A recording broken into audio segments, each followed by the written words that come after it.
Hello guys, welcome back to my YouTube channel. On my channel I make videos based on running a small business, working as a CNA, lifestyle, and do it yourself.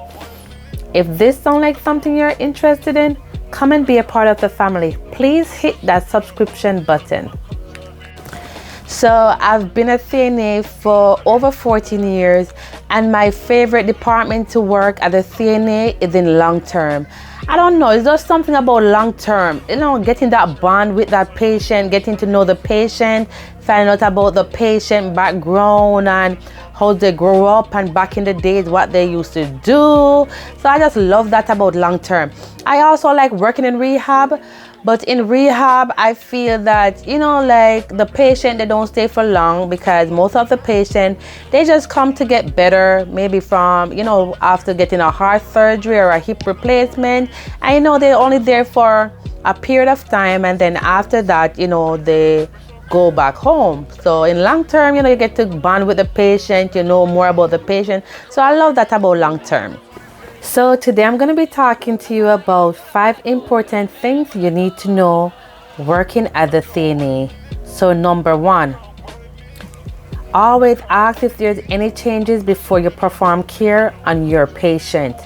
A lot of time working as a CNA, and for example myself, I work as a floating CNA, and sometimes I work on the rehab or dementia, depending on what floor they put me to work on. And I probably have a patient that was okay the day before, and then you go back to work, they probably have a decline. So it's always important for you to check with your nurse to make sure that there are not any changes going on with your patient. Number 2, you see something, say something. I know a lot of time when we're working, sometimes we see like an old bruise and we're thinking that, okay, this bruise look old, so maybe the shift be reported to the nurse. But it's always important for you to report whatever you see, because sometimes you're thinking that someone already reported and sometimes they did not. So it's always important for you to go to your nurse and let them know that, nurse, I see a bruise and such, or I see a mark on this patient. Do you know about this? So it's always good for you to go to the nurse and just find out, just to cover yourself. Number 3, always walk with a pen and paper. A lot of time I'm at work and you have your resident and you have to keep up with everything that's going on, and sometimes we get busy and we get distracted. So it's always important for you to carry a notepad. So if there's anything happening, you can always write it down on your notepad. For example, you can write down the amount a patient eat. For example, if a patient eat only 50% for breakfast, you can put that on your notepad. So whenever you're doing your documentation, you can always go back to your notes. So when you're documenting, you can put the right information into the computer. So it's always good, and it always comes in handy, like just walking with a notepad.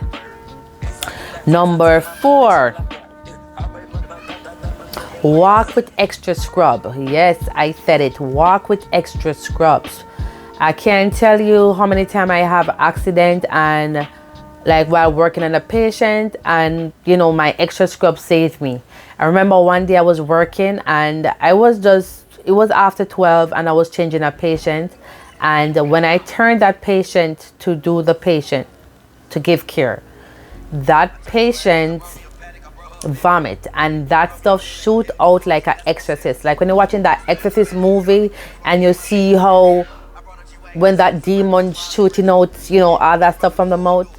Listen, the patient vomit all over me, and it was a good thing that I have extra scrub that I could go and change. So always walk with extra scrubs.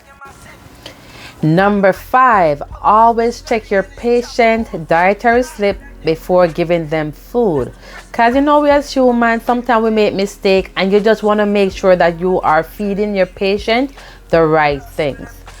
For example, if a patient is puree, you want to make sure that whatever is on that plate is puree. If that patient is chopped, you want to make sure it's chopped. If it's thick thick liquid. You want to make sure that whatever you're giving them to drink is thick. So just always check the patient dietary slip just to make sure.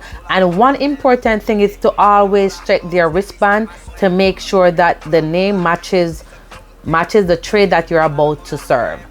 So thank you guys for sticking around. So this was 5 important things everything they need to know. So thank you for stopping by. Thank you for being a part of the family. And if you are new, remember to subscribe. Come and be a part of the family. Thank you.